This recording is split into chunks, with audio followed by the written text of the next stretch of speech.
What's up?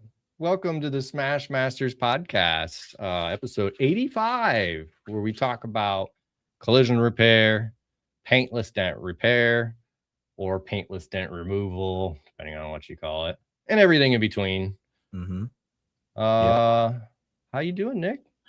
Well, I'm doing pretty good. This weekend, it's starting to get colder here. Next Sunday, I think the high is 29 degrees. The low is like 17 or maybe like 13, one of those degrees. So I was thinking, I'm gonna be slow this week just because the weather changed or whatever. This Monday morning, I woke up and filled my entire schedule up plus next week and a half, like within an hour this morning. How'd that work for you? That's pretty cool. It went from like, hang out, kind of enjoy the week to, man, I got to get stuff done. Yeah. Yeah. So it's kind of how it happens. You just never really know. I mean, yeah, it's happening more and more often for me, the more that I stay out here doing this stuff. So, I mean, that's kind of a blessing. It's kind of cool. That is very cool. The spontaneous work is definitely a good thing. I mean, I had kind of the opposite effect. It snowed all weekend. So my Friday appointment rescheduled. My Saturday appointment, when I verified that they would still be there or have a garage, never answered me. Yeah. So that one went away. And then my Sunday appointment rescheduled. So I had my first weekend off in this whole year. Yeah. That's awesome. Yeah, Nick, I'm trying. It's it's a grind. Obviously, like you would know, but it's getting better. It's pretty awesome. It's pretty good. Yeah, very awesome. Mm-hmm. Very awesome. No, I'm loving it. It's I mean, it's a tough transition, be working both in the body shop and doing this at the same time and doing this podcast. I'll tell you, man, it's 8 p.m. where I am. 8 p.m. is my bedtime, guys. So I'm trying, trying to do this for you guys. Yeah. Holy crap, David White made it in at the beginning of the show. How about that? I think the only other time you did that is when you were the guest. Oh man. All right, sorry. Had to poke a little fun there. But yeah, no, it's it should be I should be busy next coming weekend. So definitely having fun with PDR. Yeah. But that's awesome. I got a great show for you tonight. Let's bring him on out here so I can introduce him. We got Craig Dyer in the house. Thanks for joining us. How you doing? I'm doing great. That's awesome. Howdy, Smash Masters. Thank you for having me on. Yeah, no problem. It's been a while now since I was at Anson, and that was one of my first recordings, like of doing a live session with Gene and the guys in there. That's and right. Talk about being like nervous. I was crazy nervous then, and since then we've put 85 episodes on the board, and it's crazy what that can do for you. You guys are killing it, and I hope you plan on coming back to Anson, specifically May the 2nd this year as our open house and our 30th anniversary. So put that on your calendar, fellas. That'll be a good time. I need to come. We missed last year just because I was here trying to, continue building the PDR gig up here. But I'm definitely going to make time for that this year. Yeah. Listen to you guys backstage. It's awesome to hear that you guys are filling your schedules up, even though you maybe had a cancellation on a Sunday or so. Either way, sounds like you guys are rocking. I'm proud of you and happy for you. We appreciate it. it. Thank you very much. Howdy, David White. Starting from the bottom, it can be tough at times. It has its big ups, but it also has its big downs too. But that's just part of it, and eventually it'll level itself out. But it's been fun. I've been enjoying both aspects of it because there's learning curves and all of it. It's a journey you'll appreciate. someday. Yeah, yeah, I for sure, and that's that's why we kind of wanted to have you on here because you've got a hugely successful journey, and we kind of wanted to get like what your start was like, how you got into all this stuff. Yeah, Well, let's start way back when. What's the first time you heard of paintless dent repair? well, it was 30 years ago, and I wasn't ever seeking anything out in paintless dent repair. I'd been in construction, so to speak, my whole life. My dad started Anson 30 years ago, and I decided I want to give that a whirl, selling some products. It was Anson Industries was started with O-rings, gaskets, seals, cable ties, things of that nature in the industrial world. We were also a master distributor for the southwest part of the United States. Protective Closures, which owns a company called Cat Plugs out of Buffalo, New York. And we started getting orders for all these hole plugs and dent companies, dent this, dent that. And long story short, that's where I got started. My dad just like, hey, go out and meet some of these folks. And one of the first things I did was fly to Atlanta. There was a hailstorm north of Atlanta. I took a suitcase full of hole plugs, went and met a bunch of guys, and that's really first time I ever heard of paintless dent repair. And interesting. My orders were to hey, find out what these guys do, what else we might help them with, and in a short period of time, we had what we call the mini knockdown. Back then, most people were using golf tees or something they'd whittled, so to speak, or made on their own. And that was the true beginning of it. And so, yeah, as far as Anson goes, that was my introduction, quite by accident. Got to meet plugs. Hole plugs, yeah. Yeah. Okay. And yeah, that's really how Anson started, and I started literally with hole plugs. Never heard of PDR or paintless dent repair. In my first 30 years of living, and the past 30 years, I've heard of it a lot, even know just enough about it to get myself in trouble. Yeah. For sure. Yeah. So when did you decide to maybe pick up a tool? So Anson started in 1996, and the hole plug thing's what started us doing distribution and making some insignificant things for the industry. And I got to meet and know some people in the industry.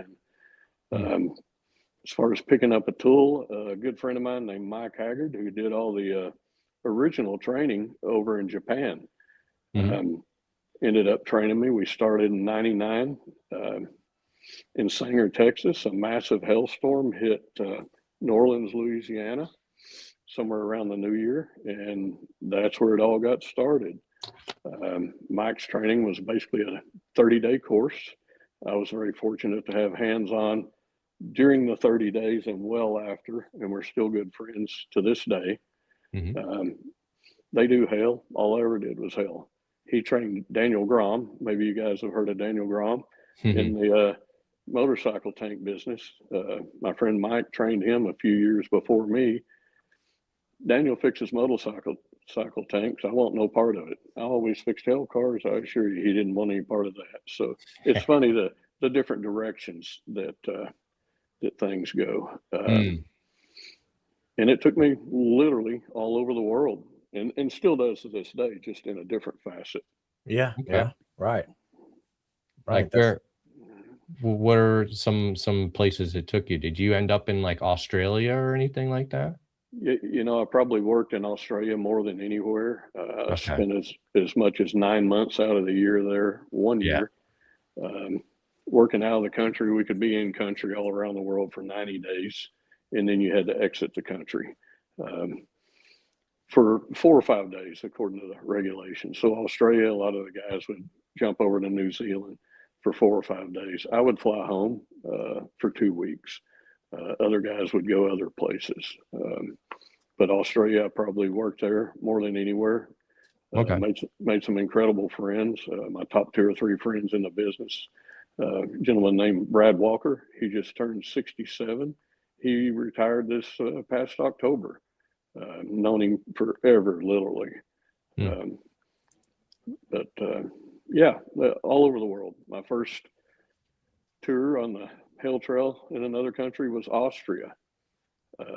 Absolutely beautiful, good time. 2001. I wasn't a very good tech, but let me tell you, it pays something to know people. Yeah, for sure. I tell everybody the networking is probably my favorite part of like trade shows, the MTE, the Anson Open House, all of that is just knowing the right people can really further not just your career but your personal life, all sorts of things. I mean, so speaking of which, I mentioned in a post that it was you and Lisa took the trip up to Canada this past year, Absolutely. for the Cam Auto competition, and I got to go up there because it's only about a 4 or 5 hour drive for me. So we got to spend a lot of time together while these guys worked their butts off fixing doors. We sat back and drank beer and watched them. I tell you what, there was 10 competitors from 10 different countries or nations that were, I know you'll agree, every single one was amazing. They should all be first place. Mm-hmm.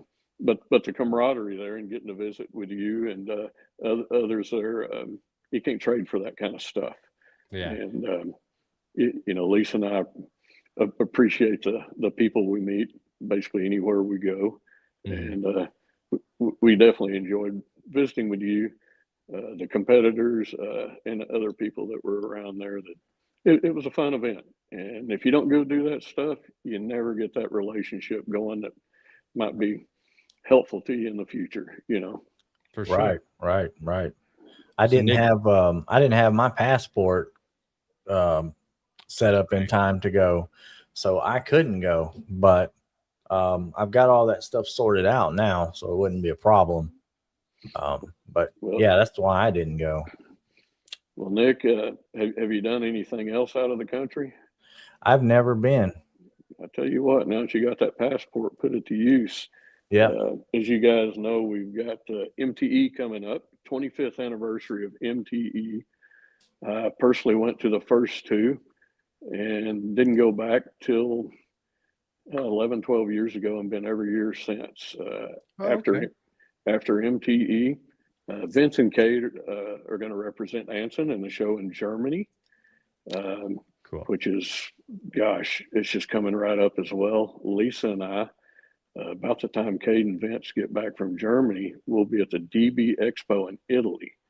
Mm-hmm. Chris Howe and I just spent last week through the weekend in Florida at a corporate event that had about 70 or 80 techs. So as an Anson team, we get to meet a lot of people all over the world, and it's a good thing. I see people coming to Anson open houses. There's even an after party at my house. There's a couple of people I know that met at the after party at my house several years ago and went on to do great things together. And that's Chad Peters and Todd Zimmerman. They'd never met, and they hooked up, so to speak, at the after party at my house. Two wonderful individuals that I hope each and every one of you know. But there's a lot of good stories like that. Without showing up to things, you could miss out. For sure. Yeah. You got to show up. Speaking of that kind of deal and meeting people in certain events, I mean, Nick, when you and I went to the Anson Open House, that's when we met Nick Van Hook from Dent Vision Tools. Amazing young man. Yeah, for sure. And we actually got the chance to go and grab dinner with him in between the open house and your after party. And right there, we started a whole relationship. Nick sends us stuff to test out, and it's been a really good, awesome relationship. Actually, Nick is now doing logos in those dent zappers, those custom logos, and he made one for me to display at MTE. I'm ecstatic to see it. I really am. Well, Well, Nick with Dent Vision, obviously he's uber talented, got a wonderful mind that just comes up with some amazing little things that you're I like, know, right? I think a lot of his stuff falls in the category of people will say, "Oh, well, why didn't I think of that?" We've got one we're working on now that it's one of those when everybody sees it. Oh, why didn't I think of that kind of things? Mm-hmm. But more importantly, Nick is also a wonderful young man. Wonderful young man. For sure.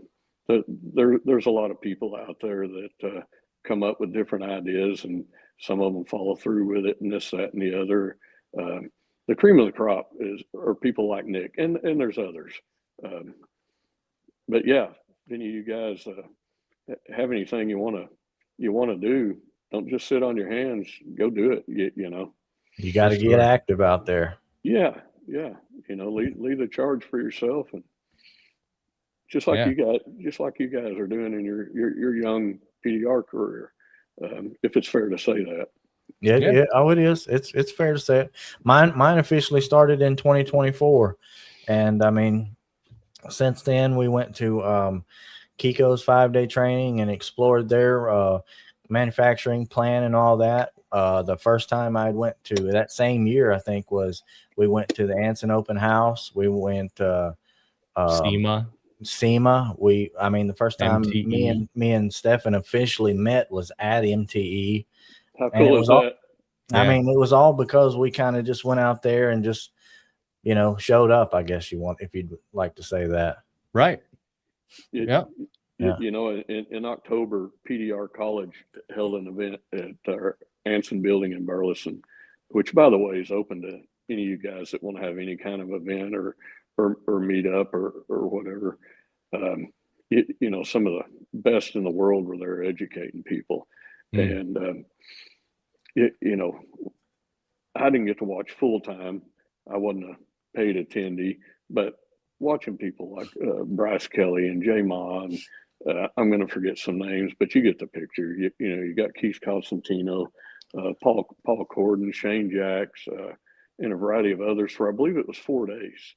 And I encourage each and every one of you, not just that event, but when things are offered that you can go to an event and pay for training like that, it's not paying. You're investing in yourself. Yes, everybody says that, but it's so damn true. Right. It really is. Yep, absolutely. I can tell you this much. Mike Haggard, who trained me starting in '99, they were getting $30,000 a person to train over in Japan. There was nobody over there. I became a friend, and fortunately, I got in for $15,000 cash. There you go. And let me tell you, it's a different thing than if your buddy trains you.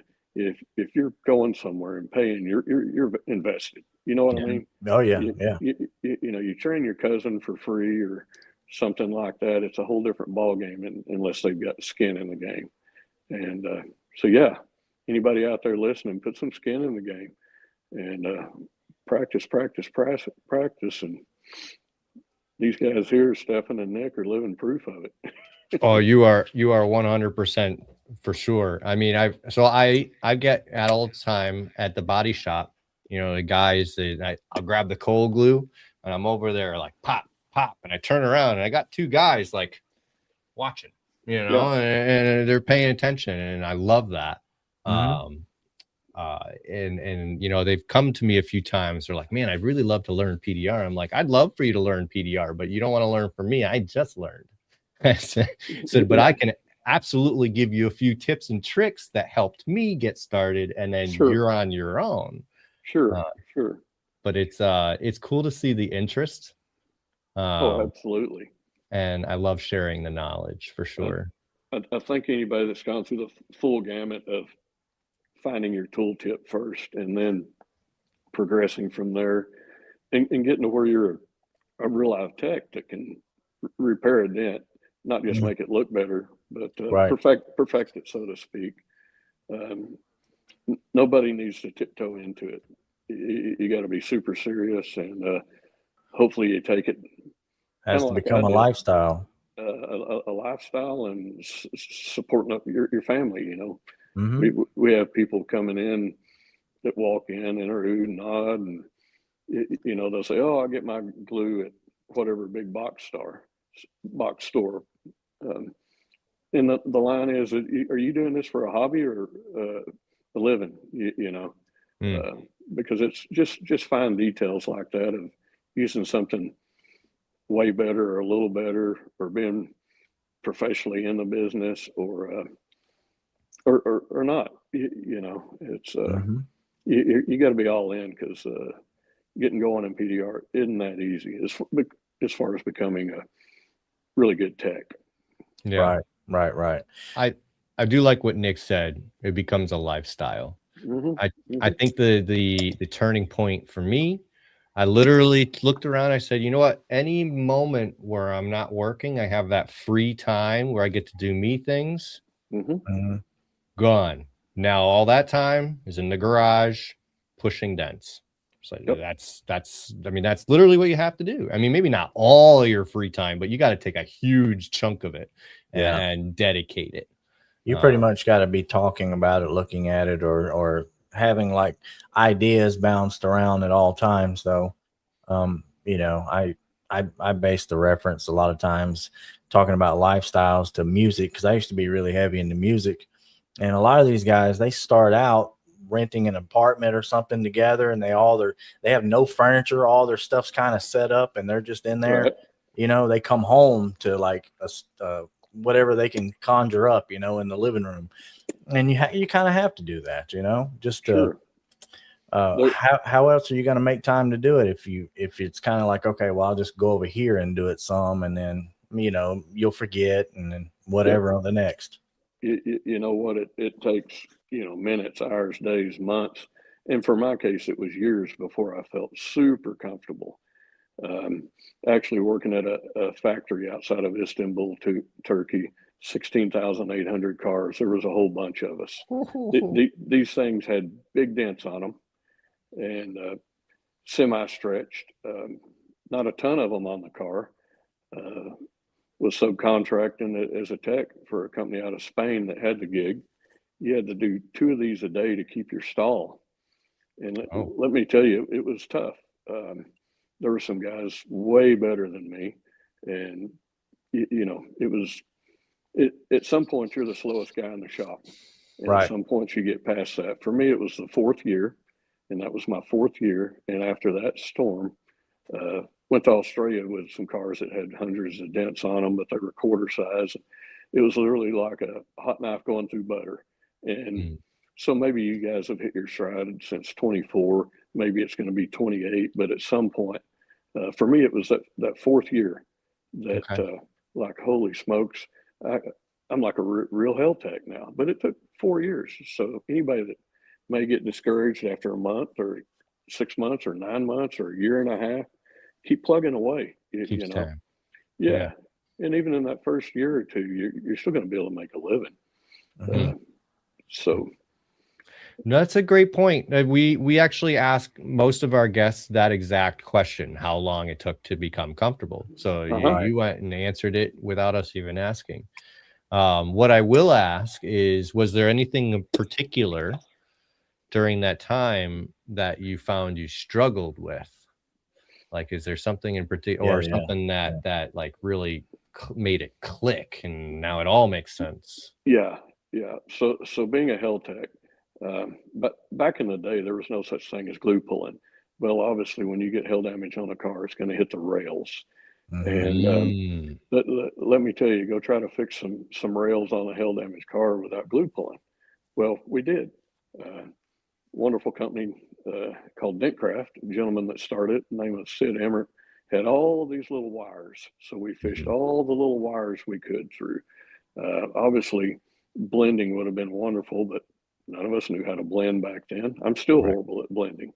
Then when glue came out, I was working in a basement in Stuttgart, Germany at a Hahn and Long Volvo dealership. And I noticed the guys that were getting through the cars the fastest was on the rails, and glue pulling had just started at this time. And once you learn how to push a dent, you can push a dent. I'm not talking about big smashes like you guys do, but nickel, dime, quarter, $50. Mhm. Once you get it down, I mean, the guy right next to you can do it. The guy across the shop can do it. But the speed was in the rails, and I've really trained myself to be really good at rails and glue pulling. And I became better than 95% of the people at glue pulling rails. And that was the difference that got me up to speed with people that had more experience and surpassed, because that would be the thing you're going to get hung up on. Anybody can fix a roof, anybody can fix a hood, anybody can fix the wind blown damage in the doors. But if you can't glue pull on rails, you know, your feet are stuck in the mud, so to speak, or they were back in the day. Now I know everybody's supposedly a fantastic blending hammer handlers and all of that, which helps. That's for sure. Yeah, it helps with my speed. That's for sure. Grabbing the blending hammer over the knockdown when possible. Randy Hobson had mentioned you fixing rails, oddly enough, a couple of chats up, but he said he met Craig many years ago. He was one of the best he'd ever met. He said, I never forget a car with a nasty hit next to the rail. Let's just say he killed its quality, left a lasting memory. So, well, thank you, Randy. I appreciate that. And I tell you what, I'm not near as good at that anymore, but at one time I could go through rails, and I call them Texas hail rails, because we get a little bigger hail here than most places. And I'm telling you, over the years, people like me, Lee Ross, Zach Blue, whole herds of other people I've worked with, you know, you get to doing this Texas hail rails. If you can fix it, you can fix anything. Yeah. Yeah, I'd agree. I've seen some pretty nasty hail repairs like come through there with some.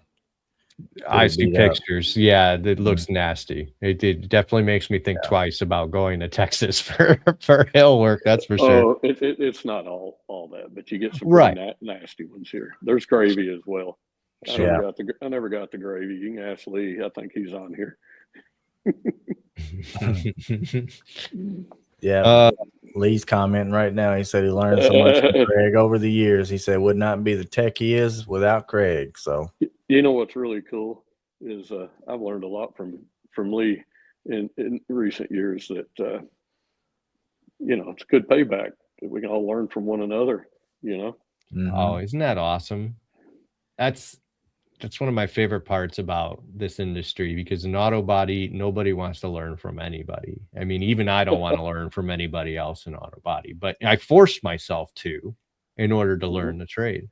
So when I walk into for example, I mean, David White, you know, he's my local guy. And I'm working with him just about every Friday this year. And there would be a bigger hit. You know, he'd be doing a bigger hit in his bay, and he'd ask me my opinion on how to glue pull it. I'm a newbie, you know, but you can always learn from somebody else. You can always learn from each other. I mean, you never discount anybody. I mean, what he was using me for was metal flow. I'm used to moving big metal in the body shop, so that's why he asked me. So David's a smart guy. Yeah, right. He knows when to ask people, even if they're somebody that he just trained in PDR the week before. You know? Right. You know, somebody that's uber talented like that keeps an open mind. Man, that's the only way you grow. I can tell you. Towards the end of my hell pushing days, working with some guys that were maybe 5-6 years techs. I don't mean that disrespectfully at all, because I was way more into years of pushing, but they were showing me things. I'm like, holy smokes, wish I knew that a long time ago. You know? Right.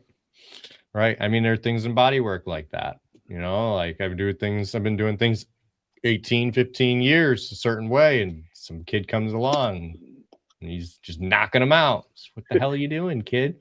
Yeah, you get a little pissed off and jealous for a second, and then your mind opens back up, right? Right. And then it's like, oh, I could benefit off of this, you know?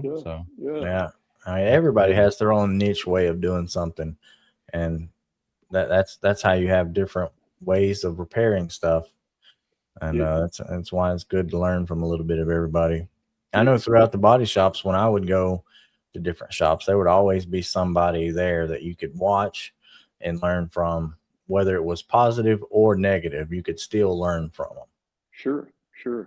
I mean, I learned from a lot of negative stuff that I did. Yeah. I learned how to glue pull on aftermarket paint jobs, not without pulling some paint, but it's all about timing. Leave your glue on the car. People are going to say, well, how do you do that? It's all about timing. I don't recommend you go out and start pulling on aftermarket paint tomorrow. Trust me, I had thousands and thousands of practice times before I got it to where I was 99% on it. Yeah. Right. But, that's actually something I think I have a little experience with, just being in the body shop, because it comes right out of the booth and then they want you to fix it right now. Yep. So it's like, well, all I can do is glue pull. If I pull the paint off, you're repainting it. I mean, you got to repaint it anyway. So might as well let me try, So yeah, I learned a little bit on that. But the main thing I learned with that was don't pull the pop, pull, let it go, peel it off with your hands. Don't pop that tab off. No, not unless you plan on leaving the glue on the car. And there's a trick to that too. I've heard something along those lines recently. So actually, that's funny that you said that. But it's not something that you kind of need to be in person and then practice after that. Oh yeah, for sure. I'll show you someday. It's an experience that I'd love it. Yeah, that would be great. Nick from Dent Vision says, gotta crack a few paints to make an omelet. You daggone right. You daggone right. I like that. That's really good. Yep. If you're not pulling a little paint every now and then, you're not getting enough work, or you're not trying hard enough. Right. Yeah. In your instance, you're in a body shop. Anytime I fix tail cars in a body shop, like, let's give it a whirl. Worst thing can happen. Well, you got to paint that rail. It's a great place to learn PDR. Great place. Yeah. You can definitely learn what not to do there, and it still be okay. Right. Oh yeah. Right. It's the place to mess up. That's for sure. When you're literally out in the field and don't have that backup, you gotta be a little more careful. You do. And starting out, I like most of you guys did, not in the body shop and stuff, that would be like so nerve-wracking to go out and work on a car, not knowing like what the extent your tool can be pushed to before something like that happens. Like, how close are you to doing like pulling paint or pushing hard enough to, when you're learning, that's got to be challenging. That's got to be stressful. I mean, because I did a lot of my pushing in a body shop, like learning what the tool limits were, like how hard you can actually push in an area, what you need to do before, like, you're tapping down crowns to get metal to move back toward the area you're trying to push. All that stuff I learned in the body shop. Right. So I guess with me, probably the toughest thing on risk on how much you can tweak would be something years ago over a brace or something, a tight spot, and you got to tweak your weld tail. Let me tell you, I did a little too hard more than once. And tight spots would be the toughest back in the day. Everything was metal except for the Audi, A4, 6, and then the A8s were all aluminum, but there wasn't that much aluminum whenever it got started. And so it was a crazy different animal whenever you had to fix an Audi A8 or something like that. You're like, what the hell? Interesting. And then different aluminums came along over the years, and different alloys, this high strength steel. I mean, you can have a Mercedes roof with high strength steel and lean on the rod and not hardly get a quarter size dent up. Some of that stuff's so tough. So I think it's more the alloy that you're pushing on than what you're doing as a technician to go too far or not far enough. Because a Kia Soul, the rails on those, man, you flip it with your finger and you're putting a dent in. But when you go to repair them, it's really hard to fix one that's really hit with hail and not have the little flickers. Do you guys know what I mean by little flickers? Kia Soul's, super light metal makes it tougher. But you're going to get to see it all at some point. Right. Right. Yeah, for sure. So I wanted to know about if you had ever done any real designing of any tools and something that we use.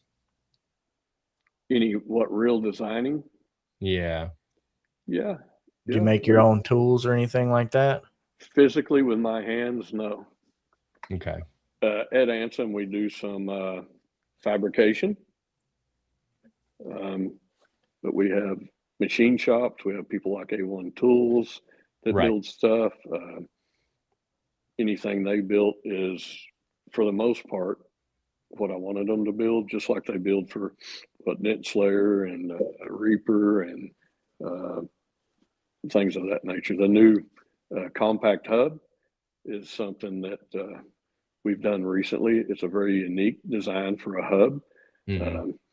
Not just the size of it. The size of it, for me as a Hell Tech, is you just got so much more access with a smaller hub. If you're pushing whale tails or hand tools, or if you're getting that dent that's by the windshield and you got to give over that big wide brace, you just have more clearance.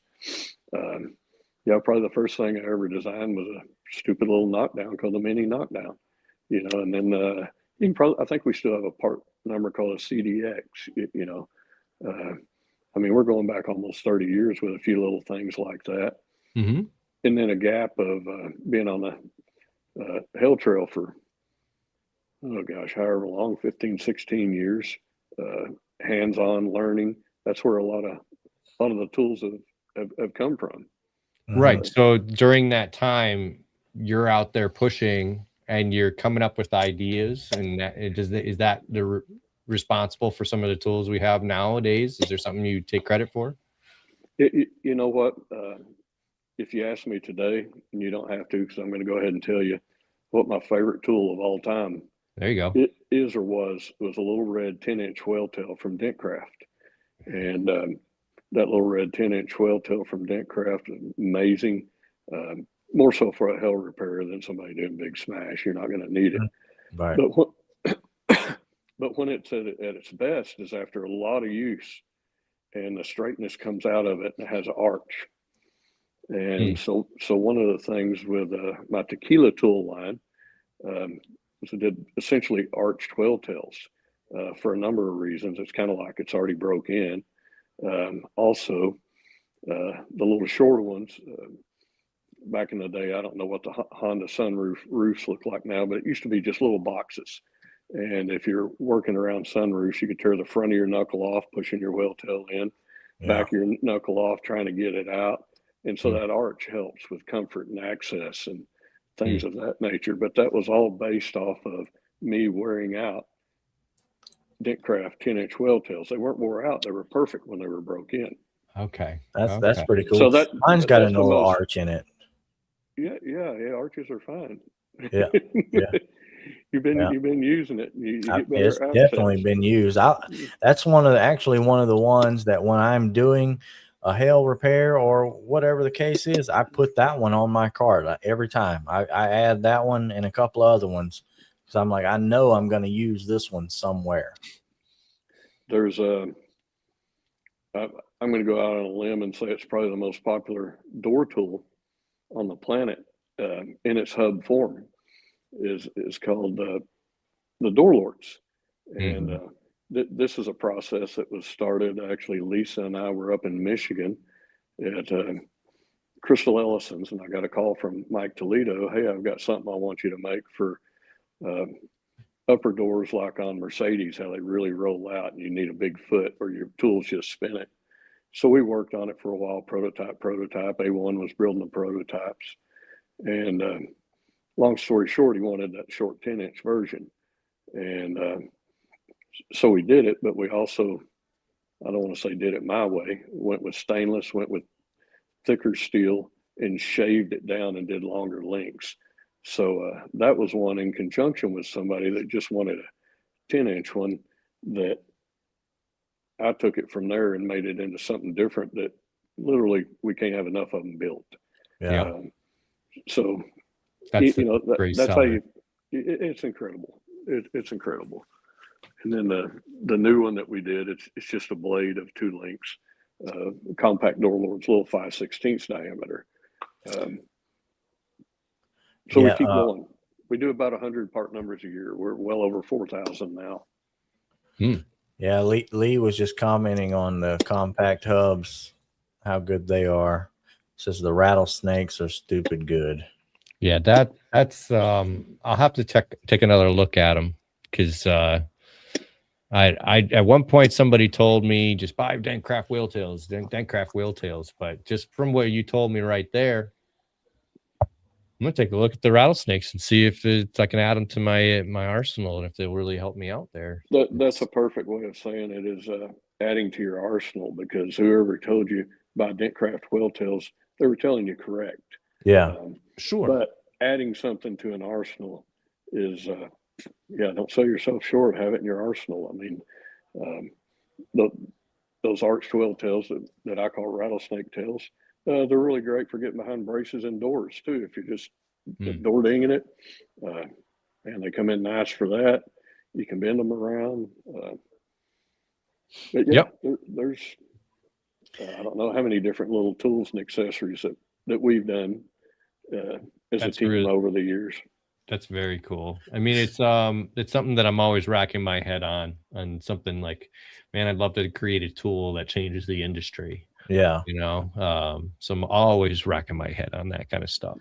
You know what I thought was cool? Like when we went to Anson the first time, like just when I got into dent repair in general, like collecting packs of glue, you're like, you get a drawer full of it and you're like, wow, I'm really collecting a lot of glue here. And then you go to Anson, you see it everywhere, like all over the walls. And it's like the largest glue collection, like, I guess, that's out there. I don't know of one that exists any larger than that. Well, after you get off looking at the walls, then you're like, well, let's go out back here. And then these containers are like full of it. Just like, Jesus, like that's pretty cool. I mean, you got every glue, I think, that you can pretty much that's worth anything buying from there now, I would say. Well, you said it right whenever you said worth anything, because they're all quality glues, and everybody has their favorite. The bulk of them are built right here in the United States. Some of them are built in England, and now most recently in the past couple of years, manufacturer in Brazil that everybody buys their glue from. We're a customer of theirs as well, and so are you if you buy some of the Brazilian glues. I think we carry 6 different options in that. And if you're a fan of them, great. If you're not, that's okay too. I am a fan of the alcohol release glues. I am. I use the green and red jiu-jitsu glue quite a bit up here that I got from you guys. And it's really good. I try to use a glue in every situation, every category, just kind of max it out, get the total feel of it. Just to see what you can do and can't do with it. And you can do a lot of things with those glues. The alcohol, you can't really do lateral tension and that kind of stuff, but everything else, I mean, it's pretty good. Here's the thing about glue. Even when glue pulling started coming around, the first I recall was a company called Worth, WURTH. We sold a gazillion of those kits, and they weren't intended for paintless dent repair. Just to improve something in a body shop. And the tabs were bigger than $50. They had big ovals, and as PDR techs, we would take those things and cut them into crease tabs with scissors, or cut them down and make them smaller, and all that sort of thing. Now I would look back and say their glue was horrible, and it was. I mean, compared to what's available today, the first top quality glue I remember, the first 2 would be Dent Out Red, and then the green that we've always had at Anson. And there's a black we call Black Widow. But forever, until about a dozen years ago, that's damn near all there was, And I use green all the time, winter, summer, spring, fall, and just change the timing of your pull. And well, that made you a pretty good glue puller by being limited. Yeah. Now it's easier. Yeah, for sure. I was just scrolling through the chat and I missed Randy's talking about, selling a lot of glues and stuff. But he says nobody in here. Well, I'll just put it up here. He says nobody in here drills. We know nobody drills, but he said ask Craig how many hole plugs they sell each year. Oh my gosh, Randy, I wouldn't know. Nobody drills anymore, I don't think, or that's what I hear. They all buff. That's what I like. Grab the So buffer. I'll tell you a funny story. There's a big company in our industry, and it's been in the industry for quite some time, and multiple companies, and I don't mean to make light of it, but every year, my father was a very humorous man, and we would sell gazillion, I don't know the number, but a gazillion hole plugs to a company that swore they don't drill. And my dad was one that would walk around with a cigar and a beer in his hand late in the day and see that order going out and said, well, it's not even Christmas time. I always figured they used them for Christmas ornaments because they damn sure don't drill, evidently. And I'm not going to say who that was. And if you guys are guessing, you're wrong. Okay. So. Yeah. All fine. I have a standing joke that goes on. So, I think it's the company's called Z-Bart, the one that does the corrosion protection, and their whole plugs have Z-Bart written on them. Yep. I want to find somewhere where I can get some custom hole plugs where you can write a business name of your competitor, your local competitor, on your hole plugs. Well, when people find them, they don't find your name on them; they find your competitor's name. Now that's a little bit devilish, isn't it? But it's a great idea. Oh man, Yeah. I was what if they David. do a good repair though, and just have the hole there? You think that would backfire any? That's a good repair. I'm just saying, like, what if the outside repair looks really good? I think every technician should have a relationship on retail wise with the owner of the car and be honest and give both options. With a dealership they're working for, the body shop they're working for, translate to the owner of the car. This is the best way. Of course, now there's so many more glue pulling options, but I can't answer the question on how many we sell. It's still a bunch. It's a lot. It's still a bunch. And to the topic drilling holes. You got. Let me get the printer running for you, Stefan. I'll get the plug knocked out. Dent Vision plugs. There you go. I get multicolor too, so they stand out. Yes. I want them to say CT Dent Works. Oh, David White's gonna kick your butt. Oh man, he'd probably take a bunch of them too. No, it's paint to match, painted hole plugs. That'd be good. Paint to match hole plugs. I like that. So a lot of the white ones used to go out, and people would put touch-up paint with the code matching or whatever make model car they were working on. That was a big thing at one point in time. If it's a gray car, well, they'd take the white hole plug and get it good and clean and use the same touch-up paint that matched up, a rock chip on that same car. So that was a thing. I don't know that it still is. I'm not out in the field around repairs or I just learned something. Much. What's that? I just learned something. I don't really drill holes. I do carry a drill. There was one time on one job where I had an opportunity where I would have felt comfortable drilling a hole to get the thing done. And I couldn't find my unibit to save my life. I searched through that entire car. I found it later. You know what?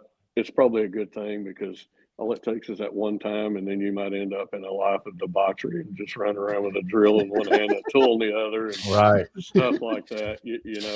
Right. I carry a drill with me, but I do all my R&I with a drill. Like I use a drill instead of an impact to take bolts in and out. You know what? Way back to whenever I did my training, part of it ended up from Sanger, Texas, to the biggest storm ever that hit New Orleans. Part of my training evidently was to learn R&I, and God bless you, Nick, if you like R&I, because that sucks. I hate trying to take cars apart. Yeah, right. I've broken so many visors over the years, and just out of frustration. Right. Well, Well, that's why I big use a benefit. drill. So Yeah. you can feel like the tension on it instead of like being an impact. It's not a bad idea. It's your story, man. I got to where I always had R&I people. Right. Right. Yeah. No, that's a big benefit of coming out of the body shop to learn PDR is the R&I. Yeah. I mean, we have that knowledge and we're not scared of it. I mean, I start every job by taking everything apart. And even if I don't go in from the backside, I had that option, and I could have gotten the job done faster if I had that option from the start. So I have no problems taking glass out. I got a $150 door ding and a $600 piece of glass. I'm taking that glass out. Right. Right. What's Lee Ross saying there? Lee said he had to go behind a tech in 2012 on a storm that Craig and him worked on, saved a push to paint clean, and there was 15 holes drilled in the hood. He says access was great. You know, you run across that every now and then. Right. Every once in a while. So Stefan, so just if somebody's already drilled a hole, are you going to use it or leave it alone? Yeah, I've already done that. Yeah, he's going to go. He's going to go in there all the way. But that's only happened once, and the hole didn't get me to where I needed to be, to fix the dent. That they drilled the hole to fix this dent. They half fixed it, So there I am going in through the same hole, not being able to fix it. So I glue pulled it and fixed it in one pull. Yeah. So why did they drill the hole? Lazy. Yeah. Sometimes it's laziness. But I tell you what, I know from the time I was trained, I was more fortunate than most to be around the people that train me and work with them for quite some time to become efficient. Sounds like you guys, certainly Stefan, you've got an Uber master like David White to lean on. How much easier does that make it for you guys? And here I am asking you guys questions, but what would you tell younger guys that want to get involved with PDR and learning and stuff like that? I think almost every town in the United States is going to have a tech or a freestanding shop or multiple, like the Dallas-Fort Worth area. I couldn't tell you how many. Would you guys recommend to somebody that doesn't know squat just to go meet people, visit people? They're going to run across somebody cool that would take them under their wing, or maybe some jerks. I mean, what would you guys say along those lines as far as meeting people? First off, I love that you're asking questions. So I just want to say that. Two, absolutely. That's a great way to get your foot in the door before you buy the tools, before you make the investment in training or anything. Walk into a shop and be like, hi, I'm very interested in this. What's this like? Things like that. And the guy might be a jerk, so maybe you want to steer clear of those, but most of them aren't, especially in this industry. Yeah. 99% good people. Yeah. I've run into nothing but good. I mean, the only interaction, and I didn't even have it, it's just Nick went to a very oversaturated area of hail techs and had a hard time connecting with the people in that area. So that's my only interaction with PDR techs that don't really interact. What town or community are you in, Nick? I'm in Mississippi, north part. I'm in Tupelo, Mississippi. Yeah. Okay. And it's probably an hour from Memphis. So if you've ever heard of Elvis, then you've probably heard of Tupelo. Yeah. I actually saw some show on it Netflix a week or so ago. It's more about crime, but I know the Dallas-Fort Worth area had a handful of body shops that if I was in town, I would take care of some stuff, and I would let them know if hell hits and I got to go out of town, I'm adios. So that's how the relationship's going to be. And then over time, other techs picked up my accounts, and rightfully so. And I'm just saying, if it was oversaturated with hail techs and you can slip in there, not in a malicious way, but fill the void, so to speak. Right.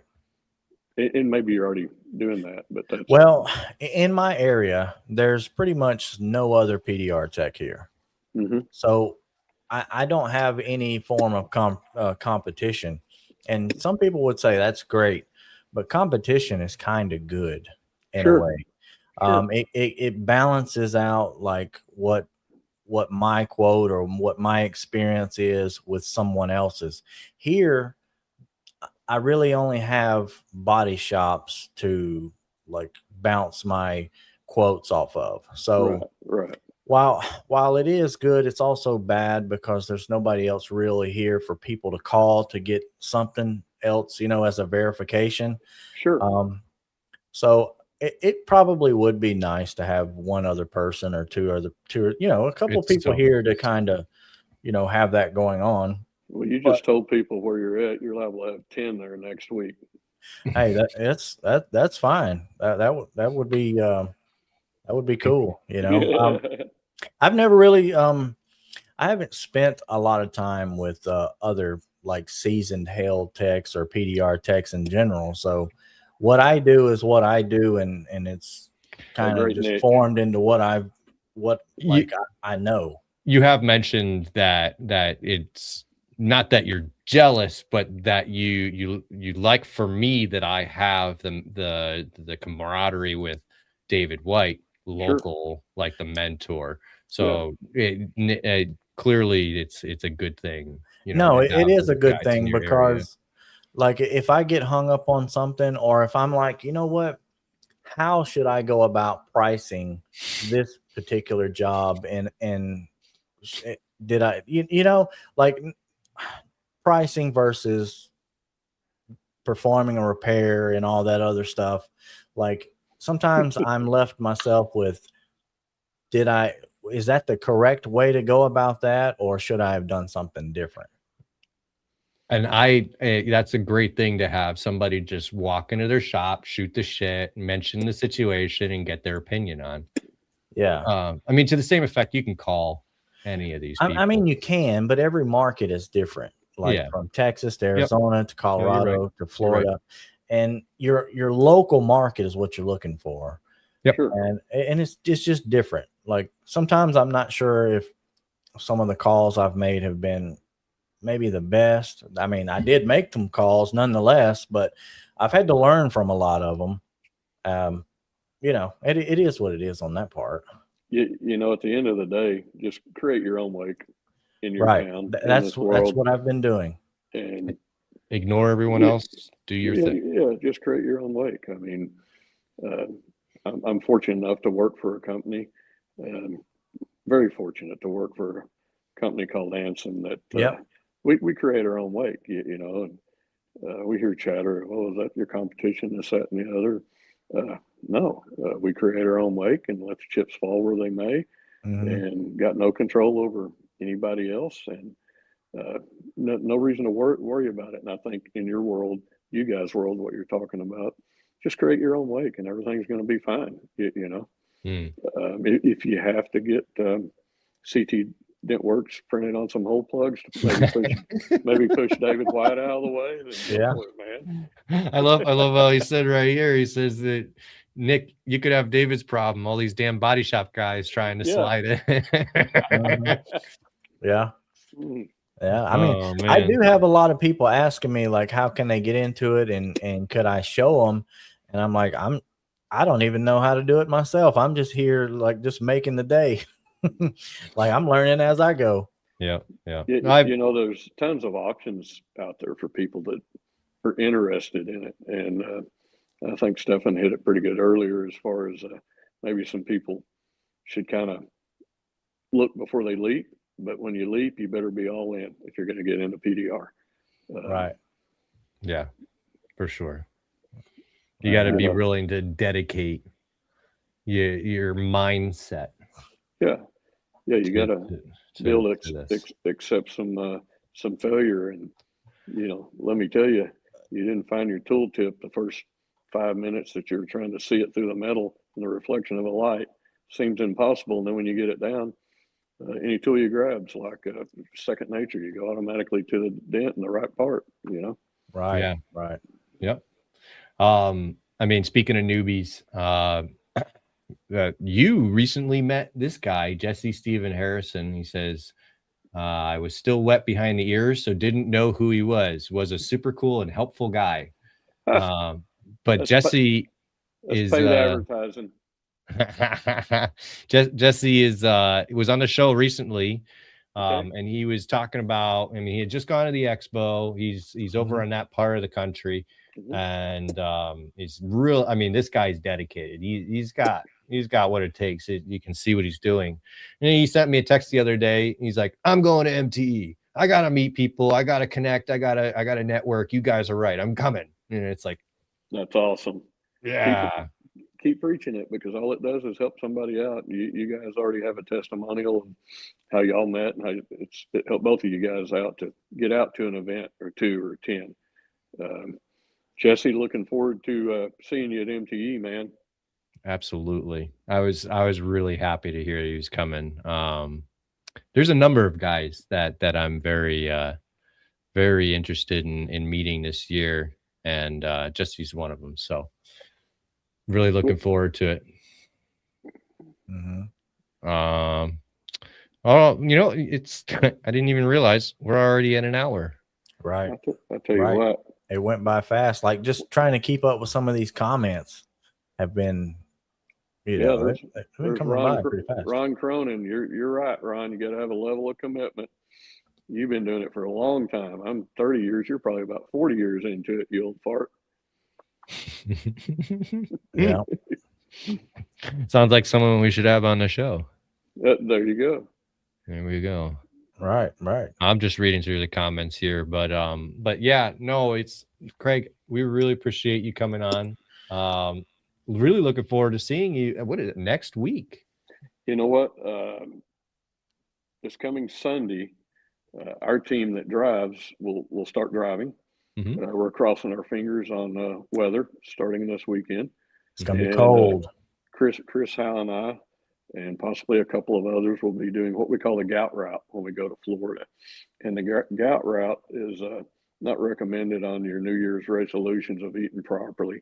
We start off at Don Seafood in Lafayette, Louisiana, and eat all the oysters we can. Then we end up at Beauchamp's in Destin, Florida. And anyway, any of you guys want to try the ride with us on the gout route sometime? You're welcome to, but I can't promise you're going to be in great shape once you get there. That's amazing. I can't wait to hear all about it. I appreciate you guys having me on. Yeah. And, I'm super excited to see young guys like yourselves doing what you're doing in the industry and for the industry with your podcast and all. I'm super impressed, and you guys keep rocking, and see you in a week and a half, 2 weeks. Absolutely. Yep, absolutely. Yep. Can't For wait. sure. Can't wait. For sure. Yeah. And that's to everyone. I mean, we've got one more show before MTE. We also go live from MTE. So looking forward to that. But yeah, that'll be fun. Yep. And I'm going to wish you all smaller dents and bigger dollars. I love you next time. Let's sign off. Have a great night, everybody. Bye. So crank it up loud.